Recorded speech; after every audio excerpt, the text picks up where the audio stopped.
하나님의 평화가 말씀을 듣는 우리 가운데 함께 하시기를 바랍니다. 오늘은 교회력으로 대림절 셋째 주일입니다.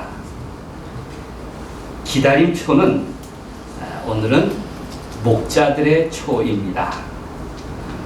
12월 둘째 주일은 성서주일이기도 합니다. 성서주일, 성경주일이 대림절 한복판에 있는 이유가 무엇일까요? 대림절은 예수 그리스도의 강림을 기다리는 때입니다. 성경에는 두 가지 강림 사건이 있습니다. 하나는 초림이고 또 하나는 재림입니다. 기쁜 소식, 곧 복음은 바로 그리스도이신 예수님이 오셨다는 사실 그 자체입니다. 우리가 기억하고 축하하는 성탄은 바로 초림 사건입니다. 성경은 과거에 오신 주님과 또 장차 오실 주님에 대해서 증거하고 있습니다. 아마 성서주일이 대림절 한복판에 있는 이유일 것입니다. 우리는 성경과 기쁜 소식을 널리 알리고 보급해야 할 사명이 있는 그리스도인입니다. 올해 저는 성경에 대한 편식을 피하려고 톨레르의 진도에 따라서 창세기부터 요한계시록까지 차례차례 골고루 설교하고 있습니다. 다 느끼고 계셨죠? 네. 새해부터 이제 바이블 25에 오늘따라라는 코너가 있는데 그게 매일 기도 내용이 담겨 있습니다. 매일 기도회를 할 수 있도록 만든 코너인데 새해부터는 색동교회 새벽 기도문인 굿모닝 하나님을 날마다 올릴 것입니다. 그러니까 우리 색동 카페뿐만 아니라 바이블 25회에도 우리 굿모닝 하나님을 나눌 수가 있습니다. 색동교회는 성경을 널리 전하는 일에 부름받은 교회입니다. 이에 최선을 다하려고 합니다. 오늘 제목을 모든 성경이라고 붙였습니다. 모든 성경? 본문인 모든 성경은 하나님의 감동으로 된 것으로 해서 모든 성경을 뽑았습니다. 라디오를 들어보면 정부 교육부가 하는 캠페인이 있습니다. 모든 아이는 모두의 아이. 들어보셨습니까? 모든 아이는 모두의 아이라는 슬로건을 들은 적이 있습니다. 여기에서 모두는 단순한 전체가 아니라 모두에게 향한다라는 메시지를 담고 있습니다. 우리 사회에 소유격으로서의 모든이 아닌 서로 존중하고 포함하려는 역격으로서 모두입니다. 얼마나 중요한 메시지인가 하는 생각이 들었습니다. 마찬가지로 모든 성경은 모두에게 향하고 모두를 포함하는, 그리하여 모두에게 골고루 미치는 영향력과 영향권을 의미합니다. 우리는 복음이 모두에게 주신 하나님의 선물임을 잘 알고 있습니다. 그리고 그 모두 가운데 고맙게도 바로 나 자신, 우리 한 사람 한 사람이 포함되어 있는 것입니다. 모든 성경은 성경 66권, 구약 히브리어로는 4186개의 단어와 신약 그리스어 17,327개의 단어의 합계인 57,513개의 단어의 종합입니다. 어렵죠? 낱낱의 단어의 수가 모여서 성경을 이루는 것은 맞지만 그것이 곧 성경의 능력이 아닙니다. 성경이 특별한 것은 바로 하나님으로부터 나오기 때문입니다. 성경은 말합니다. 모든 성경은 하나님의 감동으로 된 것이다. 16절 말씀을 함께 읽겠습니다. 모든 성경은 하나님의 감동으로 된 것으로. 시작. 모든 성경은 하나님의 감동으로 된 것으로 교훈과 책망과 바르게 함과 의로 교육하기에 유익하니. 성경의 특별함에 대해서는 누구도 부정하지 못합니다. 헨리에타 미어즈라는 분이 있습니다. 그는 성경을 가장 쉽게 사람들에게 보급한 여성입니다. 그가 쉽게 쓴 세계적인 베스트셀러가 있는데 그게 성경 핸드북이라는 책입니다. 서문에서 이렇게 말하고 있습니다. 성경을 읽을 때 성경에서 우리는 이웃을 발견합니다. 자식은 어머니를 발견하고 부모는 자식을 발견합니다. 우리는 자연을 발견합니다. 하나님을 발견합니다. 죄, 인생의 길, 성령을 발견합니다. 성경에 가까이 접근할수록 성경도 내게 가까이 접근해 옵니다. 그래서 안 보이던 본문이 보입니다. 늘 보던 본문이 새로운 의미로 다가옵니다. 성경을 읽고 묵상하다 보면 거기에 갈 길이 보입니다. 말씀은 때로 나를 심판합니다. 바로 그 말씀이 나를 용서합니다. 하나님을 어떻게 찬양해야 할지도 성경에서 배우게 됩니다. 이처럼 쉽게 성경을 풀어서 설명하고 있습니다. 여러분도 해마다 톨레레게를 읽으면서 경험할 것입니다. 우리는 광부와 같은 마음으로 성경을 읽습니다. 최선을 다하는 가운데 지구상에서 가장 큰 광맥을 발견하게 될 것입니다. 가장 소중한 금맥은 하나님이 나를 사랑하신다는 사실입니다. 우리는 나를 사랑하시는 하나님의 은총을 성경에서 발견할 수 있습니다. 이것이 성경이 내게 가르쳐 주시는 가장 위대한 가치입니다. 유대인은 흔히 성경의 사람들이라고 부릅니다. 유대인 성경을 가리켜서 타나크라고 합니다. 타는 토라, 율법이고, 나는 네비임, 예언이고, 크는 케투빔, 거룩한 시가입니다. 우리는 구약 성경 이렇게 부르죠.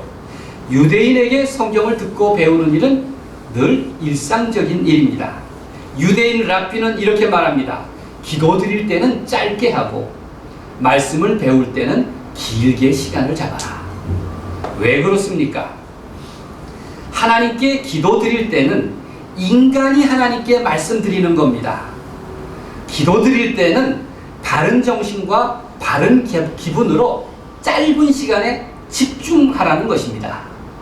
길게 중언부언한다고 그게 좋은 기도가 아닙니다. 짧고 단순할수록 그게 하나님께 말씀드리는 것이 정확합니다. 그런데 여러 가지 가르침을 배우고 진리를 추구할 때는 그때는 하나님이 내게 말씀하시는 시간입니다. 성경에서 지식을 존중하고 지혜를 존중해온 이유는 바로 성경을 포함한 모든 배움은 하나님을 부르는 기도와 같다. 그렇게 생각해왔기 때문입니다. 이스라엘 민족을 가리켜서 책의 민족이라고 하는 이유입니다. 바이블은 비블리오라는 그리스어에서 나왔는데 책이란 뜻입니다. 책 중에 책, 그것이 성경입니다. 존 웨슬리는 한 책의 사람이라고 불렸습니다. 여기에서 한 책은 바로 성경입니다. 오늘 본문은 사도 바울이 아들처럼 여기는 디모데에게 보낸 편지입니다. 디모데는 헬라 사람, 헬라 출신이지만 어머니가 유대인입니다. 그래서 어려서부터 유대인 신앙 교육 속에서 자랐습니다. 유대인의 전통에서 신앙 교육의 주체는 아버지가 아니라 어머니이기 때문입니다. 그리고 교육 내용은 성경입니다.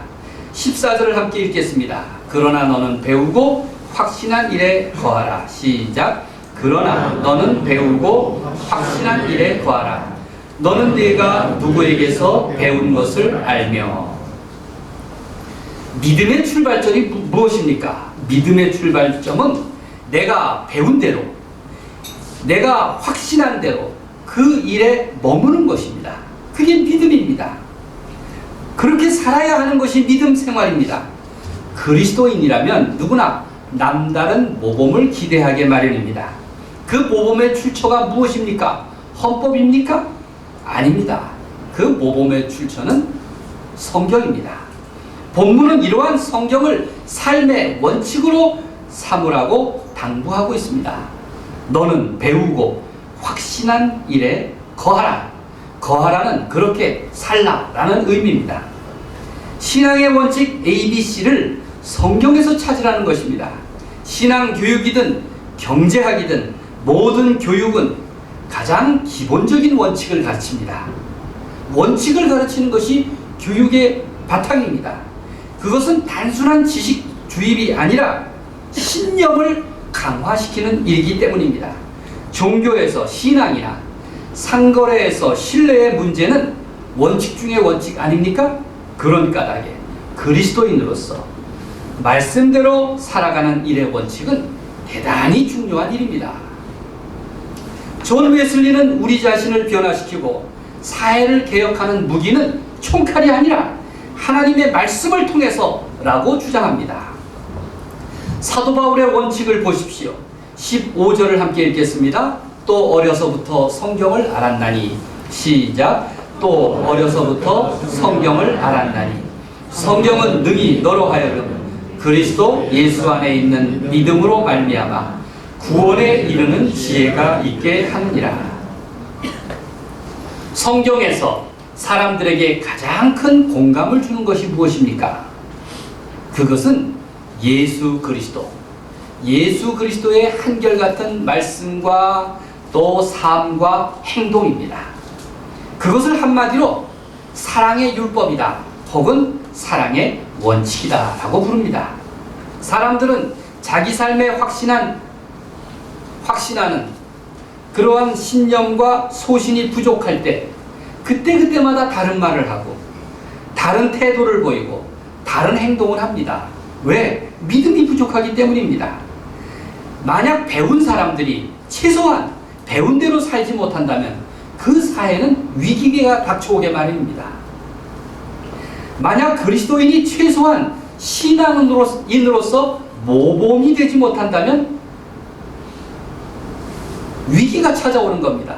오늘 우리 사회의 교회의 위기는 바로 원칙을 잃어버렸기 때문에 오는 위기인 것입니다. 사실 원칙하는데 원칙이 무엇입니까? 그것은 체계를 형성하는 뼈대와 같습니다. 기둥과 같습니다. 예수님이 바리새인을 비난한 것은 그들의 행실이 율법의 원칙을 잃어버렸기 때문입니다. 안식일의 경우도 마찬가지 아닙니까? 형식 논리에 빠져서 하나님의 관심, 하나님의 사랑을 놓쳐버렸기 때문에 그들은 비난을 들었습니다. 성경은 말합니다. 예수님은 그런 율법을 폐지하려고 오신 분이 아니라는 것입니다. 오히려 완성하러 오셨다고 했습니다.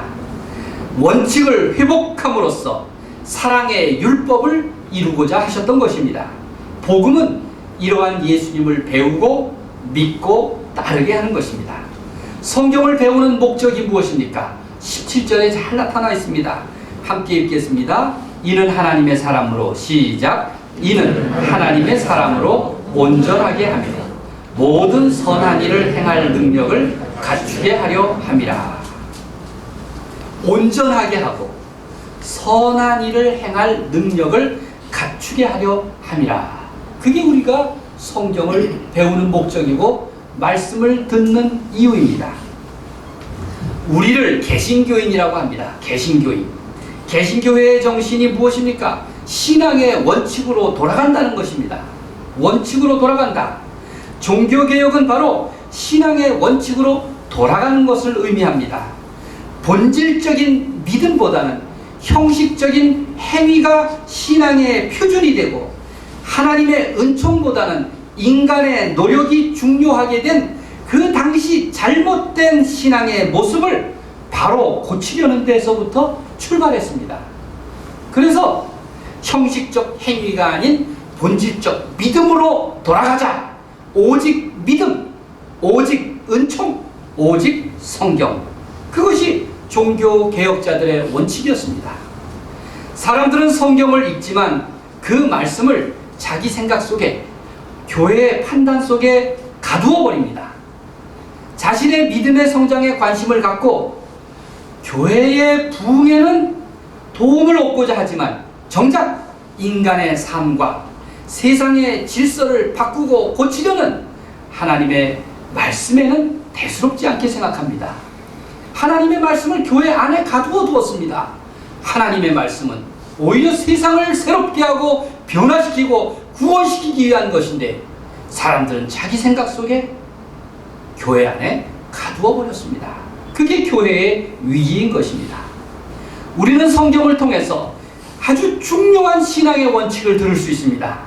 그 원칙은 현대세계의 거짓과 유혹과 불신앙을 낱낱이 일깨워 줍니다. 그 해독과 속임수로부터 벗어나게 합니다. 성경이 있는데 어떻게 다른 가르침을 따를 수 있겠습니까? 우리들의 신앙과 생활은 성경의 가르침이 원칙이 되어야 합니다. 교회가, 설교가 하나님의 말씀을 증거한다고 하면서 오늘 우리 가운데 존재하는 폭력이라든지 차별이라든지 가난이라든지 우상숭배에 대해서 혹은 평화를 가로막는 모든 불의에 대해서 말하지 않는다면 그것은 잘못된 일인 것입니다. 성경은 우리가 그리스도인으로서 예수 그리스도의 증인으로서 가장 흥미로운 발언을 하게 합니다. 이 세상이 교회를 무시하지 못하는 것은 교회가 대형이어서가 아닙니다. 재산이 많아서가 아닙니다. 사람이 많아서가 아닙니다. 어떤 권위 때문이 아닙니다. 바로 이 세상에서는 결코 들을 수 없는 말을 하기 때문입니다. 하나님의 말을 하기 때문입니다. 성경의 증언 때문에 사람들은 교회를 존중하는 것입니다. 우리가 성경의 가르침에 귀를 기울인다면 말씀은 우리를 분명히 변화시킬 것입니다. 우리가 신앙과 생활의 표준으로 삼아서 교훈과 책망과 바르게함과 의로 교육하려고 한다면 우리를 신앙의 원칙으로 돌아가게 할 것입니다. 이보다 귀한 일이 또 어디 있겠습니까? 종교개혁자들의 가장 큰 공헌은 바로 성경을 우리 일상 가까이, 생활 가까이에 옮겨다 두었다는 점입니다. 그들의 슬로건은 이렇습니다. 우리는 성경이 가는 곳만큼 가고 성경이 멈추는 곳에 멈춘다. 그렇게 말했습니다. 우리는 성경이 가는 만큼 가고 성경이 멈추는 곳에 선다. 이게 종교개혁자들의 슬로건이었습니다. 성서주일은 성경을 보급하려는 사명을 촉구하는 주일입니다. 대한성서공회도 KBS라고 합니다. 대한성서공회는 애초에 영국 스코틀랜드 성서공회의 지원으로 시작했습니다. 아주 가난하고 보잘것없는 출판사였습니다. 그런데 지금은 세계에서 두세 번째 가는 가장 성경을 많이 번역하고 보급하는 공회로 성장했습니다. 우리나라 초대교회 시절에 권서인 제도가 있습니다. 책을 권한다. 책을 권하는 사람이란 뜻입니다. 복음을 들고 다니면서 그때는 책이 없으니까 그저 한 권짜리 얄팍한 쪽복음이라고 하죠. 그것을 들고 다니면서 복음도 전하고 책도 팔았습니다. 마치 얼레빗과 박하분을 들고 다니던 박물장수처럼 책을 짊어지고 다니면서 복음을 전하고 그리고 책도 팔고 했습니다. 기독교 장로회를 시작한 아주 유명한 김재준 목사님이라는 분이 있습니다. 9살 때 어떤 권서인이 자기 아버지를 찾아와서 전도를 했다고 합니다. 그의 아버지가 이렇게 말했습니다. 내가 공자의 길을 따르는 사람으로서 이단 사설에 혹할 이유가 없다. 그렇게 거절했습니다. 그러자 전도인이 국한문 신약성경 한 권을 두고 가면서 혹시 선생의 마음이 돌려지거나 자손 중에서 믿으려는 사람이 생길지도 모르니 간직해 두십시오 라고 그렇게 말하고 갔답니다. 그리고 15년 세월이 흘렀습니다. 그때의 일이 아득히 잊혀질 만한 긴 시간입니다. 청년 김재준은 서울로 유학 와서 승동 예배당의 부흥회에 참석했다가 마음의 감동을 받고 그리스도인이 되었습니다. 여름방학 때 집에 돌아온 그는 그때 그 권서인이 맡기고 간 성경책을 정말 꿀송이처럼 달게 탐독했다고 그는 회고하였습니다. 김재준 목사는 전도서의 말씀을 인용해서 이렇게 말했습니다. 그 옛날 방랑 전도자는 그 성경을 무리로 던졌고 먼 후일 도로받았다. 전도서 11장 1절 말씀 아닙니까? 세월에 무리로 던진 떡이 마침내 누군가에게 도움이 되었고 사람을 변화시켰습니다.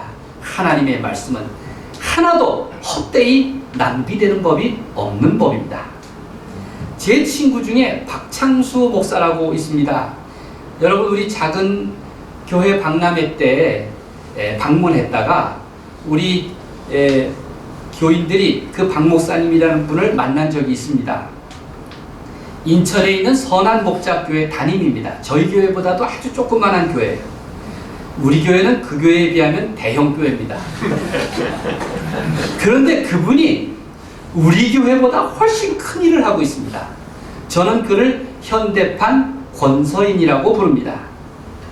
우리가 그분의 책을 읽은 적이 있죠. 낭독을 위한 로마서. 그렇죠? 열심히 종교개혁 500주년의 해 때 그 로마서를 읽었습니다. 그리고 우리 함께 모여서 읽기도 했습니다. 그런데 그분이 그 로마서를 쪽복음으로 만들고부터 사도행전, 요한복음, 마가복음, 잠언, 마태복음, 옥중서신, 그리고 최근에 누가복음까지 펴냈습니다. 자기가 뭘 쓴 게 아니라 성경을 사람들이 정말 읽기 쉽도록 편집하고 조금 해설을 달아가지고 작은 2,000원짜리 책을 만든 겁니다. 그가 스스로 대한성서공회에 저작권료 8%까지 지불해 가면서 그 쪽복음을 편집한 것은 종교개혁 500주년을 맞아서 내가 다시 원칙으로 돌아와야겠다, 성경의 원칙을 회복해야겠다는 사명감을 가지고 시작한 겁니다. 보통 명사로서 쪽복음은 한동안 낱낱이 복음을 그렇게 단권용으로 제작해서 전도로 활용했던 작은 책자 아닙니까? 예전에는 한동안 한 20년 전만 해도 얼마나 유용했던지 사람들에게 전도용으로 썼습니다. 그런데 그 잘난 스마트폰이 나오면서부터 더 이상 유용하지 않게 되었습니다. 요즘의 전도용 무슨 물티슈니 뻔한 소모품들과 어찌 비교할 수 있겠습니까?